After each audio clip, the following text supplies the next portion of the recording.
गांव में शिवरात्रि का मेला लगा था।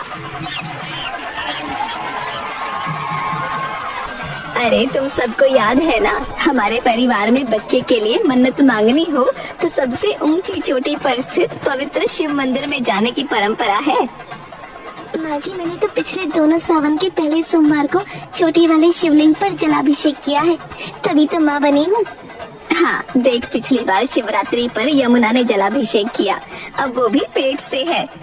माँ जी, मेरे महादेव सबकी गोद भरते हैं। सब घर आ जाते हैं। अगली सुबह मुझे तो महादेव ने 3 साल में 3 बेटे दिए, पर तुम तीनों एक कुलदीपक न ला पाए। एक कुलदीपक तुम लोग ले आते तो चिंता कम हो जाती। सरस्वती को भी लल्ली ही हुई है।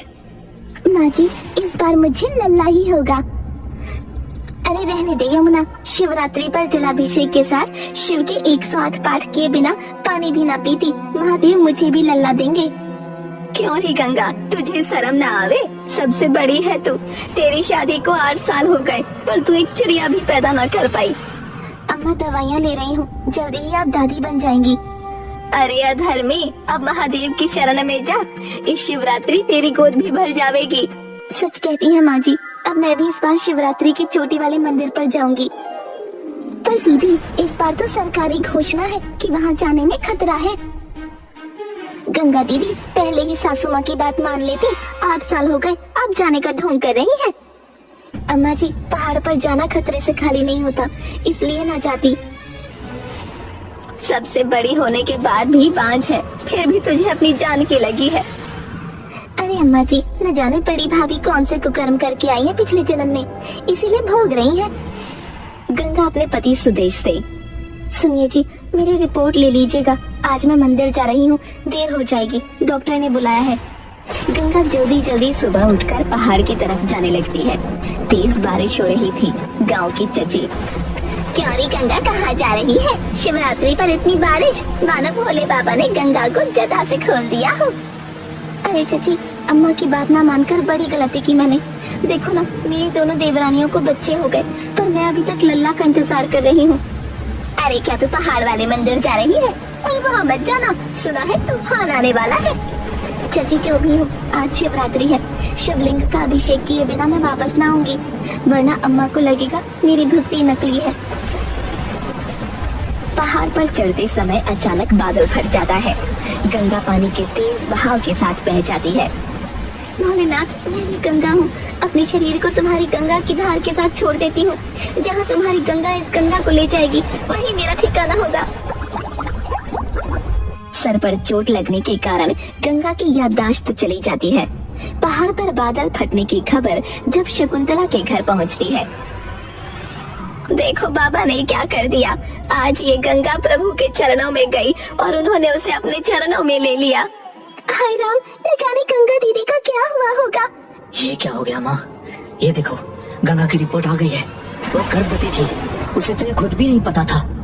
भैया, दीदी सबके ताने सुनकर टूट गई। मुझे विश्वास है गंगा जीजी के गर्भ से ही इस घर का कुलदीपक जन्म लेगा। रहने दे यमुना, सावन का महीना है, प्रभु ने उसकी रक्षा के बदले उसे बहा दिया। मतलब साफ है, गंगा बड़ी पापन थी। माँ जी, आप चिंता न करिएगा, इस घर का कुलदीपक तो मेरी कोख से जन्म लेगा। नदी के पानी के साथ बहती हुई गंगा हरिद्वार पहुंच जाती है। उसका सिर चट्टानों से टकराने की वजह से वो अपनी याददाश्त खो बैठती है, जहाँ उसे एक साधु मिलता है। तुम कौन हो बेटा? लगता है तुम्हारी याददाश्त खो गई है। तुम्हें चिंता करने की कोई जरूरत नहीं, पास में ही मेरा अनाथ आश्रम है। भोले बाबा की पूजा में लग जाओ, बाबा तुम्हारा उद्धार करेंगे।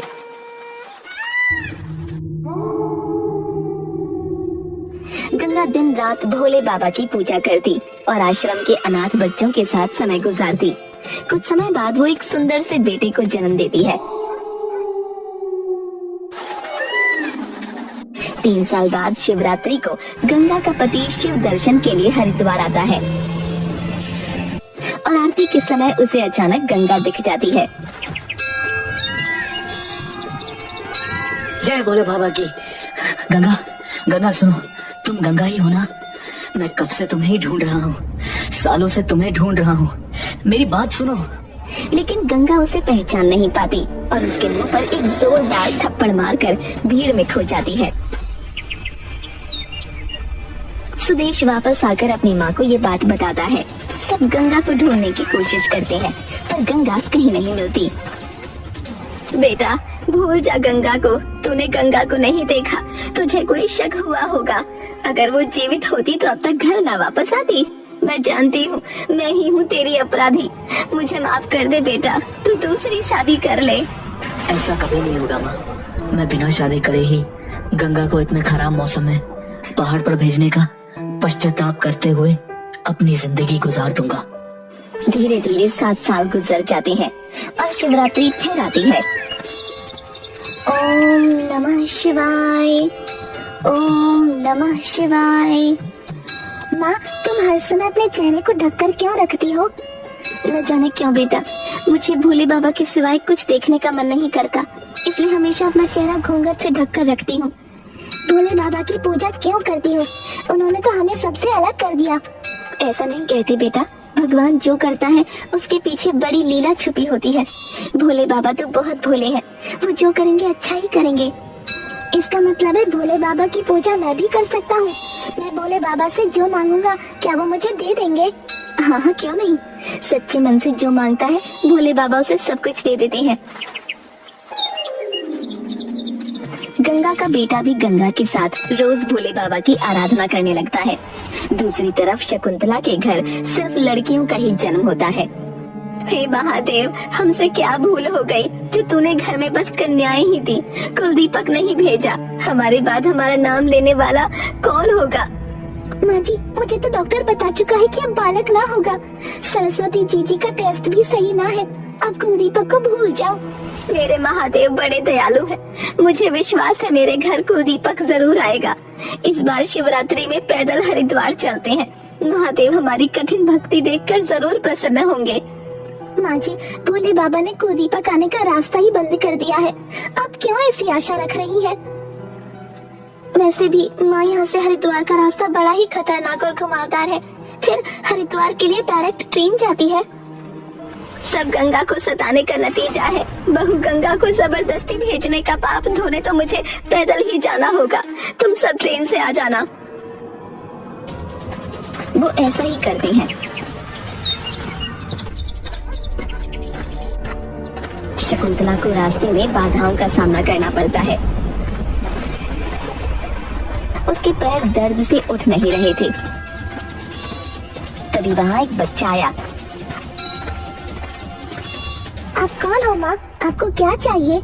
बेटा जरा पानी तो पिला दे, मुझे बस सामने दिख रहे शिव मंदिर तक जाना है, क्या तू मुझे ले चलेगा? बच्चा उसे पानी पिलाता है और सहारा देकर मंदिर तक ले आता है। जैसे ही वो शिखर पर पहुंचे, मूसलाधार बारिश शुरू हो गई। पहाड़ों पर जब बारिश आती है तो बहुत खतरा होता है माँ जी, कई बार बादल भी फट जाते हैं। आप मंदिर के अंदर चली जाइए। लेकिन मैं तो हिल भी नहीं सकती बेटा, भला अंदर कैसे जाऊं मैं? बच्चा शकुंतला को सहारा देते हुए अंदर ले आया। शकुंतला भगवान शिव से प्रार्थना करने लगी। भोले बाबा, अब और परीक्षा ना लो, मुझे मेरी बहू लौटा दो। बिना गंगा के और नहीं जी सकती, मेरी आत्मा मुझे धिक्कारती है। ओम नमः शिवाय, ओम नमः शिवाय, ओम नमः शिवाय। बारिश रुक गई और आकाश में एक सुंदर इंद्रधनुष दिखाई दिया। तभी एक आवाज आई, दीपक तू यहाँ बैठकर मंत्र पढ़ रहा है, कब से तुझे ढूंढ रही हूँ। चल बाबा का अभिषेक कर। बेटा शिवरात्रि है, तेरे बिना मेरी पूजा कहाँ पूरी होती है? गंगा, ये तो मेरी गंगा की आवाज है। मेरी गंगा तू यहाँ, मैं तेरी सास, मुझे माफ कर दे बहू, मुझे माफ कर दे। गंगा का ढका हुआ चेहरा देखकर उसे पहचान नहीं पाती। गंगा दीपक का हाथ पकड़कर शिवरात्रि का अभिषेक करने चली जाती है। दीपक तू हर अजनबी के साथ इस तरह बातें मत किया कर, तुझे पता है ना लोग बच्चों को पकड़कर ले जाते हैं। तुझे कोई ले गया तो मैं तुझे कहाँ ढूंढूंगी रे? लेकिन माँ, वो दादी तो बहुत अच्छी थी, वो तो मुझे प्यार कर रही थी। चुप कर, आज के बाद मैं तुझे देखूंगा ना किसी के साथ बात करते हुए तो छोड़कर चली जाऊंगी। दूसरी तरफ शकुंतला दीपक के लिए अपने मन में लगाव महसूस कर रही थी। न जाने इस औरत और इसके बेटे से अजीब सा मोह क्यों लग रहा है। लगता है जैसे मेरे ही कोई अपने हैं। उन दोनों के बारे में सोचती हुई शकुंतला जैसे ही खड़े होने की कोशिश करती है, उसका पैर फिसल जाता है। वो लुढ़कती हुई गंगा और दीपक के पास पहुंच जाती है। गंगा उसे गिरते हुए देखकर तुरंत सहारा देती है। गंगा का घूंघट उसके चेहरे से हट जाता है। अरे गंगा, मैं जानती थी तू मेरी गंगा ही है। मुझे पहचान, देख मैं तेरी अम्मा जी हूँ। मुझे माफ कर दे बेटा, मुझे अपनी गलती का पता चल गया। गंगा को कुछ भी याद नहीं आता। अचानक मंदिर के घंटे जोर जोर से बजने लगते हैं। अभिषेक के पानी से गंगा का पैर फिसलने लगता है। गंगा का सर जोर से शिवलिंग से टकराता है। गंगा अपने आप को बचाने के लिए शिवलिंग को पकड़ लेती है। अचानक उसे सब कुछ याद आ जाता है। माँ, अब आ गई माँ। देखो दीपक, देख तेरी दादी तुझे लेने आ गई। मुझे सब कुछ याद आ रहा है, सब याद आ रहा है। मैं जानती थी मेरे महादेव मेरी पूजा को जरूर स्वीकार करेंगे, मेरी गलतियों को जरूर माफ कर देंगे। बेटी गंगा, अब तो मुझे माफ कर दे। आ मेरे गले लग जा, मुझे माफ कर दे। माँ, कैसी हो आप माँ? ये लो संभालो अपना कुलदीपक। शिवरात्रि में ही भोले बाबा ने मुझे अपनी शरण में लिया था और शिवरात्रि में ही मुझे अपने घर वापस भेज रहे हैं। तभी यमुना और सरस्वती भी पहुंच जाती हैं। गंगा दीदी, हमें क्षमा करो, हम सब स्वार्थ में अंधे हो गए थे। अब घर चलो, अपने कुलदीपक का इंतजार सब कर रहे हैं। हाँ बहनों, चलो घर चलें। शिवरात्रि पर भोले बाबा ने हमारी भक्ति का फल हमें दे दिया। हमारे घर का कुलदीपक आ गया। तो आप मेरी दादी हो, मैं आ गया हूँ ना। अब चिंता मत करो, मैं आपको सहारा दूंगा। मेरा हाथ पकड़ो और चलो। बच्चे की बात सुनकर सब हंसने लगते हैं। उस दिन से गंगा, यमुना और सरस्वती भगवान शिव के प्रति और भी अधिक समर्पित हो जाती हैं। तीनों बहुएं घर के कुलदीपक को गंगा के साथ वापस घर ले आती हैं।